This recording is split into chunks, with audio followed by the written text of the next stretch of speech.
Hey, welcome to my kitchen. Today we're going to do our second installment of 5 meals for beginner cooks. Today we're going to learn how to cook a meal that's one of my personal favorites. I had it in a restaurant a couple years ago and just fell in love with it. And it turns out it's real easy to make. Beef short ribs. We're going to cook these things with a style called braising. We're going to get fancy because we're going to use red wine. And when you learn how to make this dish, it's going to wow everybody you know. Okay, so as you can see, I've got all my ingredients together. We have, of course, our short ribs, some baby portobello mushrooms, about a half a pound of fresh tomatoes, some baby carrots. You can use real carrots if you feel like peeling them. A couple sprigs of rosemary out of my garden, 3 celery stalks, and about 4 spring onions. We also have about a cup of red wine, 2 cans of beef broth, and of course, I got my beer. Tomatoes. It's one of those things a lot of home cooks avoid because they're hard to cut. Or are they? So what I have here is, of course, my tomato and 2 knives. Other than the size, they really don't seem that much different. But this one here hasn't been sharpened in quite some time. It's gotten quite dull. So let's demonstrate what most people's knives look like when trying to cut a tomato. We're going to slice it. Now, as you can see, this tomato barely got any indentation on it. So a lot of home cooks, they push on it. Oh man, look at that. It just smushes the tomato. Look at how messed up that looks. That's no good. A sharp knife, on the other hand, you don't even have to put any weight on it. You just slide it back and forth and it bites right into the tomato. That's why we keep our knives sharp, kids. Alright, so now that I got my tomatoes chopped up, we can move on to another knife technique, chopping. So the next thing I'm going to do is chop up this celery. First of all, we want to cut off the tops where all the leaves are and the bottoms where it's all white. Then we're going to chop, chop, chop, chop, chop, chop. Well, I'm just a home cook. I can't do that turbo knife that you see on Iron Chef, but I'm going to teach you how to cut pretty fast anyway. Have you ever noticed how most knives have a rounded blade? There's a reason for that. If you put the tip down, you'll notice they rock. This is the trick to cutting fast. One of the other tricks, stacking. Do as many things at once as you can. So what we're going to do, we're going to line up our celery stalks here. We're just going to rock the knife up, just like a lever, and we're just going to keep doing this motion and slowly feed it in like a really low budget death trap for James Bond. So here we go. And that's about the easiest way to chop. Again, make sure you have a sharp knife. So now I got everything chopped up. Onions, celery, carrots. If you ever watch these cooking shows, a lot of the chefs will tell you want to try and get everything as close to the same size when you're cutting it as possible. Well, I disagree with that. You see, we got this big chunk, this little chunk. No real consistency, but you know what? That tells the people that eat my food it was made by a human being, not a machine. Tell you what, all that chopping sure takes a lot out of a guy. Now, if you don't have beer at home to recharge yourself with, you can go ahead and buy frozen vegetables. You can usually get them chopped already. I would not do the canned versions of the chopped vegetables just because they soak them and they get really soggy and a lot of the flavor's already in the liquid. We want this flavor to come out in the sauce we're going to make. So, fresh chopped or frozen, that's the way to go. Man, I really need more of this. Now, if you caught the last installment, we mentioned searing meat to keep the juices in. We're definitely going to want to do that here. We're working with a red meat that's not very fatty. You know, it has a little bit of fat that will cook down into juice, but for the most part, it's pretty lean. And if we cook all that juice out of the meat, it's going to be dry and nasty. Fortunately, we have the culinary world's duct tape, also known as flour. Now, before we add flour, we want to season the meat. So we're going to hit it with a little salt and pepper. Now, I like using the salt grater just because you get bigger crystals of salt on there, so you actually don't need as much salt. When that big crystal hits your tongue's like, whoa, salt! And, you know, if it feels like there's more salt, your brain thinks there's more salt, and you get away with less salt. So, that's win, win, win, win, win. I'll flip that over. We want to make sure we get both sides. Because apparently, people like their food to taste good on both sides. Weird, huh? Alright, so the next thing we're going to do, we're just going to toss this in a bowl here. We're going to get our flour. And I'm a firm believer in saving dishes, so I'm just going to kind of pour this right on the meat. No need to measure. We're just going to kind of shake it around, get a nice even coat. You don't want very much of the red meat showing through, and that's how you know you've got a nice coat. So your meat's going to look kind of like this when you're done. Now what the flour is going to do when we sear it is it's kind of bake like almost a quasi bread barrier, and that'll serve two purposes. It'll give the outside of the meat even more strength to hold the juice in, and when we get our sauce prepared, it'll be like bread and it'll just soak up the flavor. How's that for awesome? Now because I have a big family, I'm making a pretty big batch of this stuff. As you can see, I've got a lot of meat here, and we're going to go ahead and sear it. But because I have so much, it's not going to fit in the pan all at once. That's okay. We'll do it in a couple batches and it'll all turn out fine. So we have our Dutch oven here, and I've got some extra virgin olive oil in it. We're going to get this really, really hot before we throw our meat in. We want to make sure that when our meat hits that, it sears instantly. Now, the reason I use extra virgin olive oil, aside from health benefits, it does have a little bit more of a flavor to it than other oils. And what that's going to do is it's going to make our meat just that much more savory. Now, while we're waiting for our oil to heat up, it's a great time to refuel.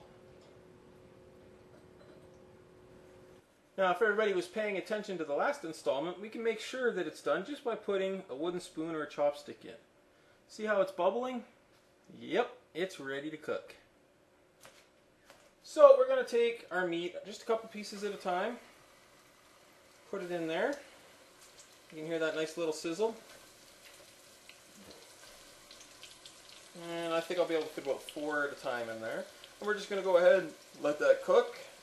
Give it about 4 minutes on each side. And that's all 4 sides, by the way. Don't just flip it. You want to make sure that that stuff gets seared all around. Alright, we're looking good down here. It's just about ready to take out and get our next batch on. Yeah, let me just show you what this looks like here. Look at that, nice and crispy on the outside, really dark. It's going to be nice and red on the inside still. And that's a good thing, because we're going to be cooking this for about 2 hours after we're done this. Alright, so the last of our meat is just finishing up here. And you'll notice in the bottom of the pan we've got quite a nice brown, oily, beef brothy looking liquid forming here.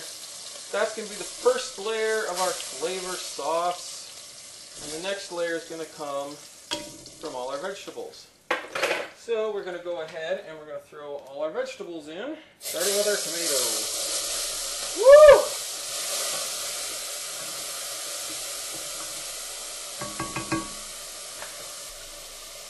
And we'll get everything else in here. I don't want to make a mess all over my countertop. You don't see Gordon Ramsay throwing food everywhere, but that's how I roll. And we'll hit it with just a small handful of these baby bella mushrooms. We don't need, well, maybe a bit more than a small handful. We don't need too much. They got like such a meaty flavor that they're going to like shrink, and all the juices from the mushrooms are going to mix in. And for the most part, all the stuff that's in the pot right now, we're not even actually going to eat. It's just going to be the base of our sauce. We're basically making a vegetable beef stock type thing right now. So we want to get all these flavors cooked into the oil we have before we get our sauce going. Now all my vegetables are cooking down. I'm just going to take another little opportunity to refuel. Now it's hard to see right now, but what we're looking for is the white part of our spring onions to just be starting to turn brown. That means that they're just starting to caramelize. We don't want to cook them much more beyond that or they will burn. And since we're about there now, what we're going to do is we are going to put our meat back in right on top of this vegetable mix. Load that sucker up. Look at how good this meat looks too. You'd never know that it was pink in the middle right now. But that's what we want. Nice half-cooked meat. And then we're going to hit it with the red wine. Now, when you're doing alcohol, don't lean over your pot and breathe because that alcohol is going to evaporate.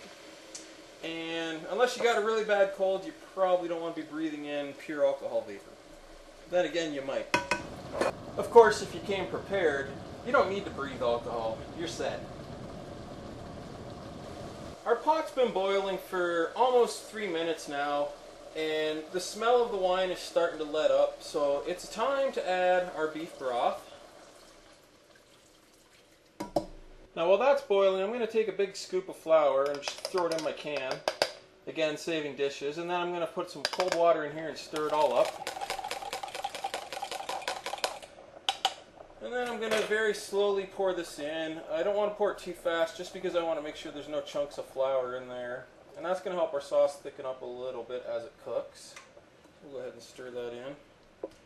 And while we're at it, we'll just dump liquid all over the stove because again, that's how I roll. Since our liquid's boiling, we're going to go ahead and do the last part. That's throwing in our fresh rosemary. If you don't have fresh rosemary, you can use the dried stuff, but it's a pain in the butt to get out of the sauce, so try and get the good stuff. We're also going to turn this down to a simmer now, and our oven is preheating to 350 degrees. So as soon as our oven is preheated, we're going to take it off the simmer, we're going to put it in the oven, we're going to set the timer for 2.5 hours, and we will be back when everything's cooked.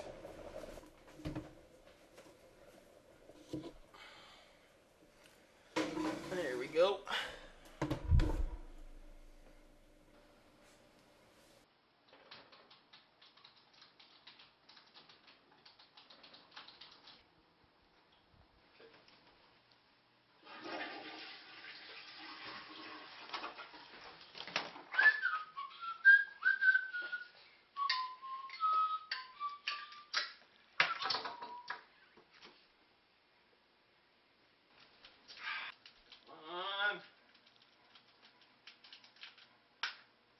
Damn it.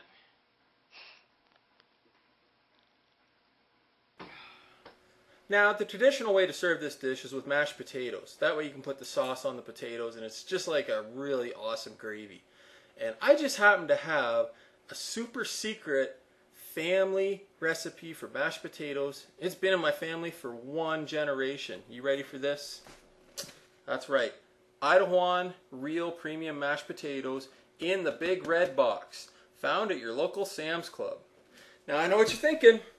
That's not a secret recipe. Anybody can use instant mashed potatoes. You're wrong. You need to be a Sam's Club member, damn it, because these aren't just normal potato flakes. Check this out.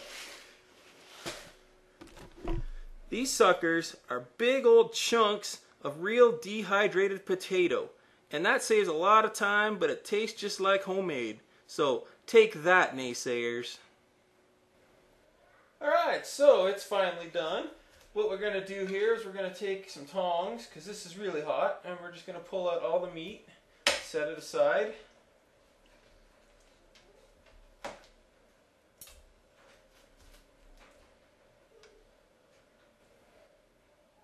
Alright, now that we've got our meat out, we're going to save a little time here, and we're just going to pour everything into a strainer. And what we want to do is get all these chunky vegetables and herbs and whatnot out of our sauce. So we'll just give it a little shake, drain it all out into a nice bowl. And this sauce is basically going to work like a gravy. You'll put it over top of your meat and your potatoes, and you will have the most awesomest, yummiest beef short rib meal you've ever made, because it's probably the first time you've ever made it. Haha! Alright, after much patient waiting and rehydrating, dinner is done and served. Don't that look good? I'm Josh Tuttle, and I cook at home.